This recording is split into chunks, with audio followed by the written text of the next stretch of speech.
Centre में आप सबका स्वागत है। आज हम पढ़ेंगे रूसो के बारे में। रूसो प्रजातंत्र का संदेशवाहक कहा जाता है। ये प्रकृतिवाद का जनक भी कहा जाता है। रूसो का जन्म 1712 ईस्वी में जिनेवा में हुआ था और उसकी मृत्यु 1788 में फ्रांस में हुई थी। 1788 में फ्रांस में ही हुई थी। ये इम्पोर्टेंट क्वेश्चन है।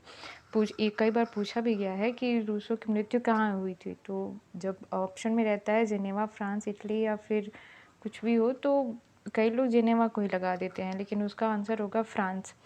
संगीत की प्रतिलिपि करके बड़ी कठिनता से अपनी रूखी सूखी रोटी कमा पाता था। रूसो कोई नौकरी वोकरी नहीं करता था, वो संगीत की प्रतिलिपि करता था और उसके माध्यम से ही अपनी जीविका चलाता था। अब उसकी देखते हैं रचनाओं के बारे में।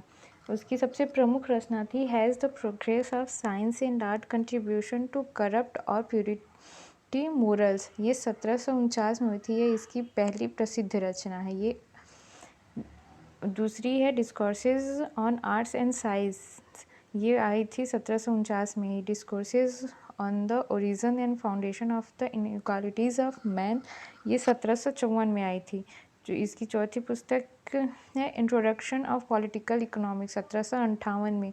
पाँचवा सोशल कॉन्ट्रैक्ट, 1762। ये सोशल कॉन्ट्रैक्ट इसकी दूसरी सबसे महत्वपूर्ण पुस्तक थी, सोशल कॉन्ट्रैक्ट, जो 1762 में आई थी।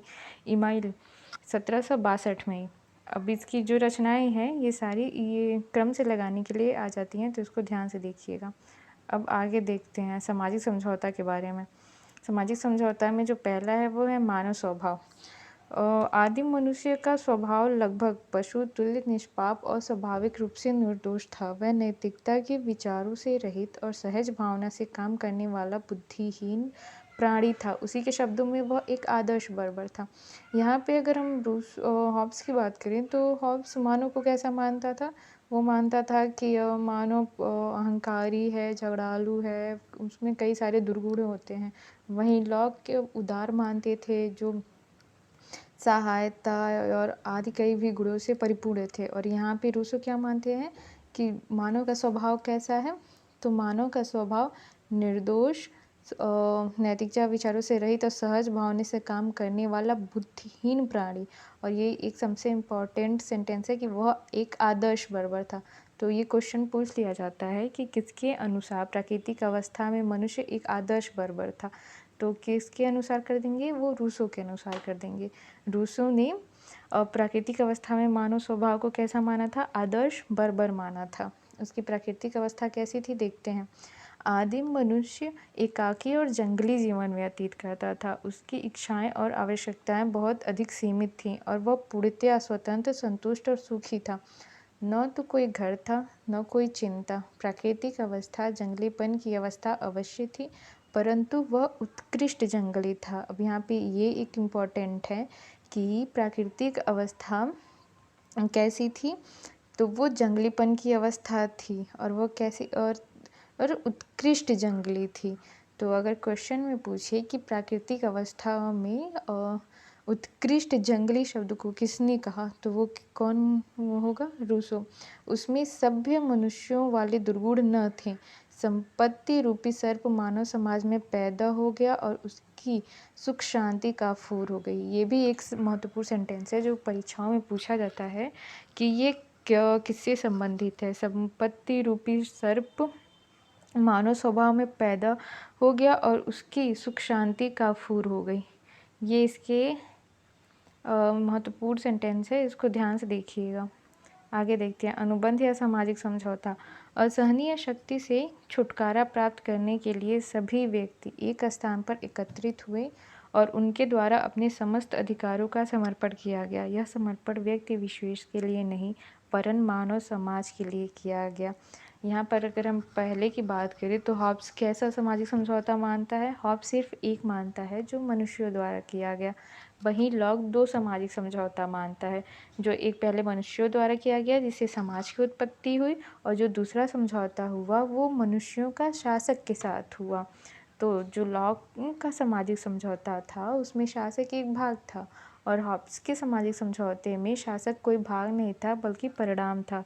और वहीं अगर रूसो का हम देखें तो किसका था? व्यक्ति एक स्थान पर एकत्रित हुए, ये व्यक्तियों का था। एकत्रित हो और अपने द्वारा समस्त अधिकारों का समर्पण कर दिया गया। यह समर्पण व्यक्ति विशेष के लिए नहीं वरन मानव समाज के लिए किया गया।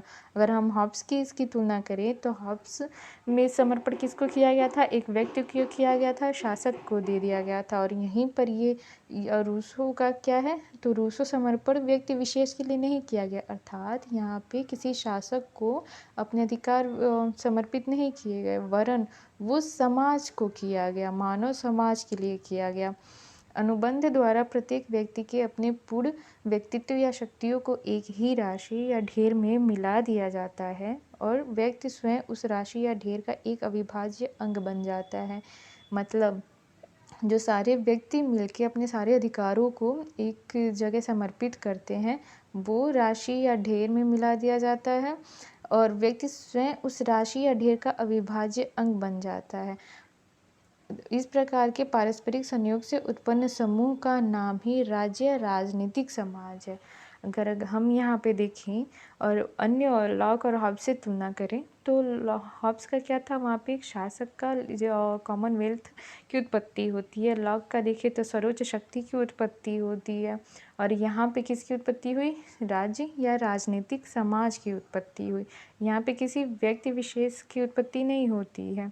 रूसो के सामाजिक समझौते के अंतर्गत प्रत्येक व्यक्ति के दो रूप दिखाई पड़ते हैं, व्यक्तिगत तथा समूहगत। अगर हम ये देखें तो रूसो के समझौते के अंतर्गत व्यक्ति के कितने रूप दिखाई देते हैं? तो दो रूप दिखाई देते हैं, व्यक्तिगत तथा समूहगत। समझौते के आधार पर जिस सामान्य इच्छा का निर्माण होता है वह सामान्य इच्छा सभी व्यक्तियों के लिए सर्वोच्च होती है। प्रत्येक व्यक्ति उसके अधीन होता है। यह सामान्य इच्छा ही राज्य, प्रभु शक्ति आदि सब कुछ है। अर्थात जो सारे मनुष्य अपनी सामान्य इच्छा को का एक जगह समर्पित करते हैं, ये सामान्य इच्छा वो तो उससे क्या होता है? सामान्य इच्छा का निर्माण होता है। वह सामान्य इच्छा सभी व्यक्तियों के लिए सर्वोच्च होती है, ना कि कोई व्यक्ति विशेष होता है। यहाँ पे जो सारे मनुष्य मिलकर अपने अधिकारों का समर्पण किए रहते हैं उसे ही सामान्य इच्छा कहते हैं और वही सामान्य इच्छा क्या होती है? सर्वोच्च होती है।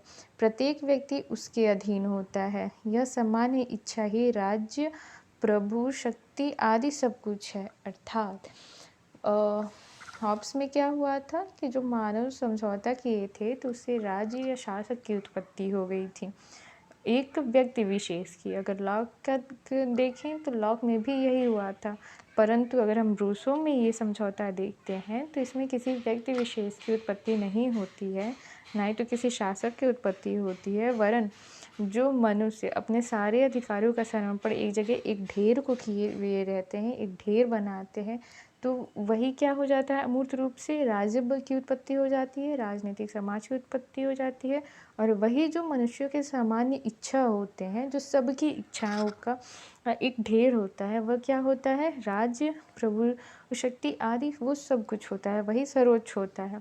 रूसो केवल सामाजिक समझौते को ही स्वीकार करता है, राजनीतिक समझौते को नहीं। अब हम यहाँ देखते हैं, यहाँ ये इम्पोर्टेंट सेंटेंस है, इसको हम समझते हैं कि रूसो केवल सामाजिक समझौते को ही स्वीकार करता है, राजनीतिक समझौते को नहीं।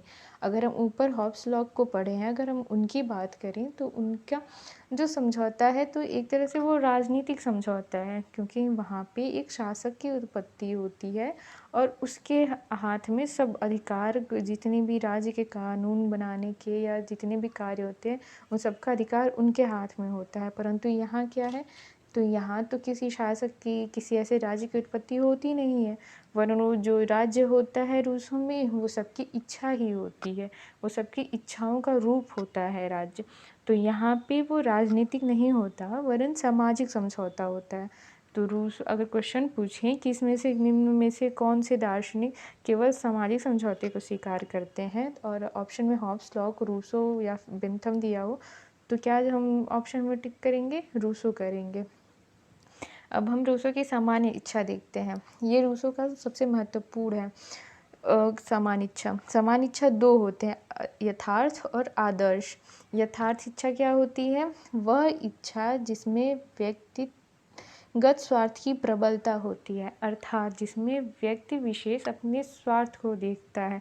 इसके बारे में आशीर्वादम ने क्या कहा है? यह व्यक्ति की समाज विरोधी इच्छा है, क्षणिक एवं तुच्छ है, यह संकुचित तथा स्वविरोधी है। अब देखते हैं आदर्श शिक्षा के बारे में क्या है। इसका लक्ष्य संपूर्ण समाज का कल्याण है। अगर हम यथार्थ शिक्षा की बात करें तो क्या है, वो एक व्यक्ति विशेष की इच्छा होती है। और आदर्श शिक्षा क्या है, इसका लक्ष्य संपूर्ण समाज का कल्याण है। इसमें समाज के बारे में कहा जाता है। सामान्य इच्छा मानव की आदर्श इच्छाओं का योग मात्र है। ये देखिए, अगर ऑप्शन में पूछे सामान्य इच्छा के बारे में निम्न में से कौन से कथन सही है, कौन से कथन गलत हैं, ये कई बार क्वेश्चन में पूछा जा चुका है सामान्य इच्छा के बारे में। तो सामान्य इच्छा क्या होता है, आदर्श इच्छाओं का योग है होता है। अगर यहाँ पे आदर्श न दे के अगर वो यथार्थ इच्छा दे दें तो वो गलत हो जाएगा। तो सामान्य इच्छा क्या होता है, मानव की आदर्श इच्छाओं का योग मात्र। ग्रीन क्या कहते हैं, सामान्य आदर्शों की सामान्य चेतना। तो अगर क्वेश्चन में ये आ जाए कि सामान्य इच्छा को सामान्य आदर्शों की समान चेतना किसने कही है, तो किसने कही है, ग्रीन ने कही है। जर्मनी दांते समुदाय की श्रेष्ठ भावना, इसको सामान्य इच्छा को जर्मनी दांते ने क्या कहा है, समुदाय की श्रेष्ठ भावना। ये याद रखिएगा, ये दोनों इम्पोर्टेंट है कि सामान्य इच्छा के बारे में किसने क्या कहा है। तो ग्रीन ने क्या कहा है, सामान्य आदर्शों की सामान्य चेतना, और जर्मनी दांते ने क्या कहा है, समुदाय की श्रेष्ठ भावना। सामान्य इच्छा के दो अंग हैं, सामान्य व्यक्तियों की इच्छा, सामान्य हित पर आधारित इच्छा। तो सामान्य इच्छा का निर्माण कैसे होता है, अब ये देखते हैं। परस्पर वाद विवाद के परिणाम स्वरूप व्यक्तिगत इच्छाएं परिष्कृत हो जाती हैं और उनकी इच्छा का सर्वोत्तम रूप प्रकट होता है जो सामान्य इच्छा होता है। मतलब पारस्परिक वाद विवाद के परिणाम स्वरूप व्यक्तिगत इच्छाएं परिष्कृत हो जाती हैं।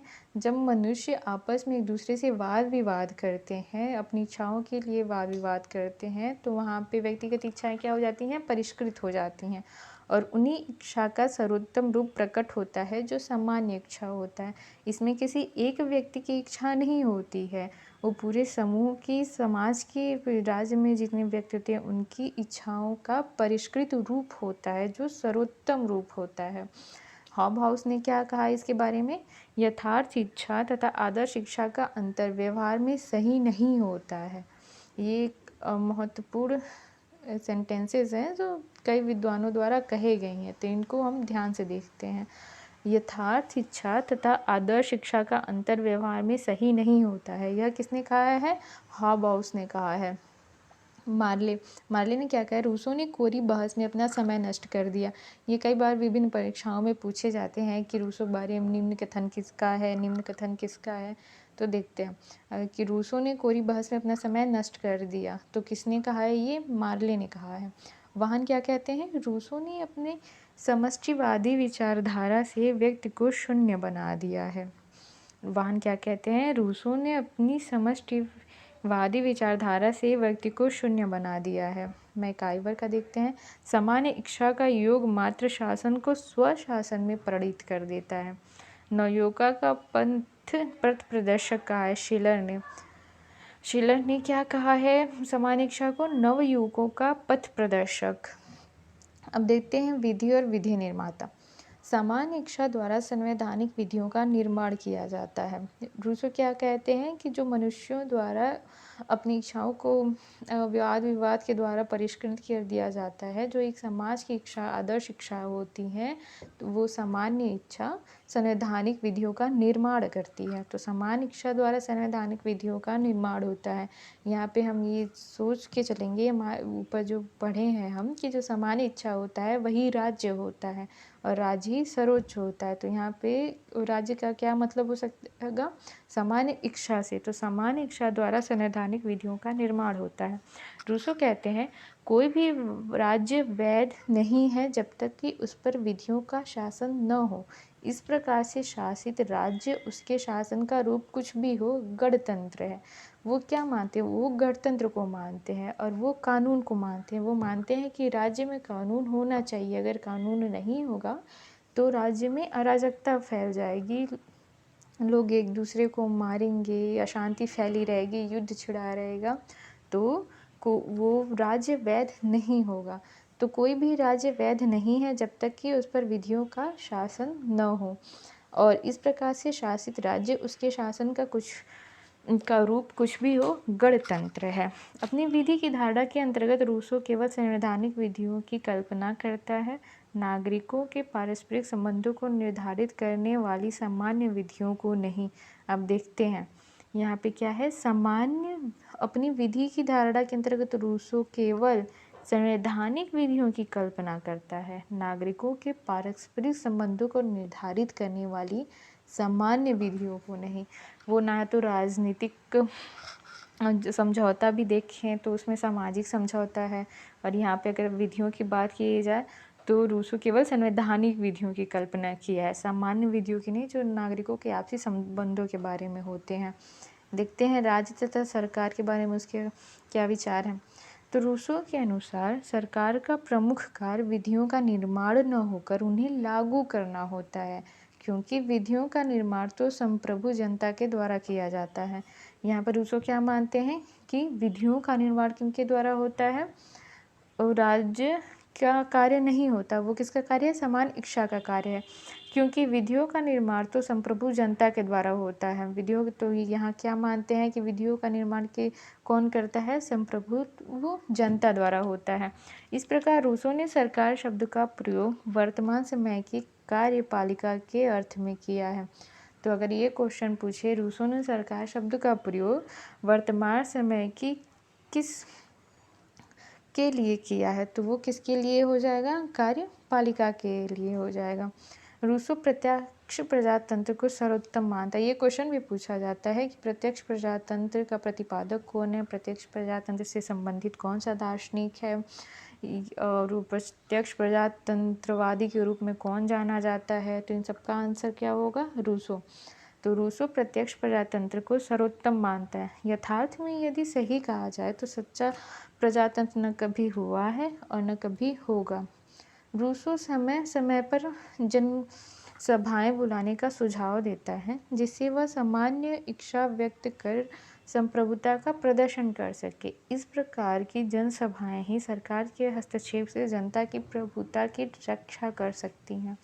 अब वहाँ पे क्या, हम क्या समझते हैं कि जो रूसो है वो तो प्रत्यक्ष प्रजातंत्र को मानता है, और इसके लिए वो क्या कहता है कि जनसभाएं बुलानी चाहिए समय समय पर, और जिससे क्या होता है, सामान्य इच्छा व्यक्त कर संप्रभुता का प्रदर्शन कर सके। मतलब ये हो सके कि संप्रभुता पता चल सके राज्य को कि वो नहीं है सर्वोच्च, कौन सर्वोच्च है, सामान्य इच्छा सर्वोच्च है, और वो किस में निहित है, वो है लोगों में निहित है। तो रूसो समय समय पर जनसभाएं बुलाने का सुझाव देता है, जिससे वह सामान्य इच्छा व्यक्त कर संप्रभुता का प्रदर्शन कर सके। इस प्रकार की जनसभाएं ही सरकार के हस्तक्षेप से जनता की प्रभुता की रक्षा कर सकती हैं। हार्मोन ने क्या कहा है, रूसो के विचारों की व्याख्या उतनी ही ढंगों से की गई है जितने के व्याख्याकार हुए हैं। ये क्वेश्चन पूछा भी गया है एक बार कि ये कथन किसका है कि रूसो के विचारों की व्याख्या उतने ही ढंगों से की गई है जितने के व्याख्याकार हुए हैं। तो ये कथन किसका है, हार्मोन का। ये याद कर लीजिएगा, इम्पोर्टेंट है, ये पूछा गया प्रश्न है। अब इसकी आलोचना देखते हैं। वाल्टेयर, सोशल कॉन्ट्रैक्ट को पढ़कर उसे हाथों और पैरों के बल चलने की इच्छा होती थी। वाल्टेयर ने आलोचना करते हुए क्या कहा है कि रूसो जो सोशल कॉन्ट्रैक्ट है उसको पढ़कर उसे हाथों और पैरों के बल चलने की इच्छा होती थी। जूलस लेमेटर क्या कहते हैं, यह पुस्तक भयावह, अपमानपूर्ण, साधारण तथा ख्यातिहीन है और इसमें असंगतियों की भरमार है। ये सारे जितने भी कथन हैं इनको ध्यान से देखिएगा, ये कभी न कभी भी किसी परीक्षाओं में पूछे गए हैं। रूसो, जो सामाजिक अनुबंध को पूरा समझ ले वह मुझसे अधिक बुद्धिमान है। रूसो क्या कहते हैं, जो सामाजिक अनुबंध को पूरा समझ ले वह मुझसे अधिक बुद्धिमान है। कोबन क्या कहते हैं, कोई भी प्रसिद्ध लेखक उससे अधिक विरोधपूर्ण नहीं है। ये एक ही सेंटेंस में कितनी बड़ी आलोचना कर रहे हैं रूसो की कि कोई भी प्रसिद्ध लेखक उससे अधिक विरोधपूर्ण नहीं है। ये कथन किसका है, कोबन का। स्वतंत्र, समानता तथा भ्रातृत्व की विचारधारा की देन रूसो। तो ये सबसे महत्वपूर्ण है जो इसको क्रांति में इसका प्रयोग किया गया था, स्वतंत्रता, समानता तथा भ्रातृत्व की विचारधारा। ये फ्रांस की क्रांति में इसको नारा बनाया गया था और ये किसकी देन है? रूसो की देन। हमारा जो संविधान है, हमारे संविधान में भी ये बात अपनाई गई है और वो कहाँ से अपनाई गई है? फ्रांस से अपनाई गई है। जो फ्रांस की क्रांति में नारा लिया गया था, स्वतंत्रता, समानता तथा भ्रातृत्व की विचारधारा, वो रूसो की देन है। जो फ्रांसीसी क्रांति में इसको नारा बनाया गया था और वहीं से हमारे संविधान में भी आया है। तो रूसो का ये चैप्टर ख़त्म होता है। धन्यवाद।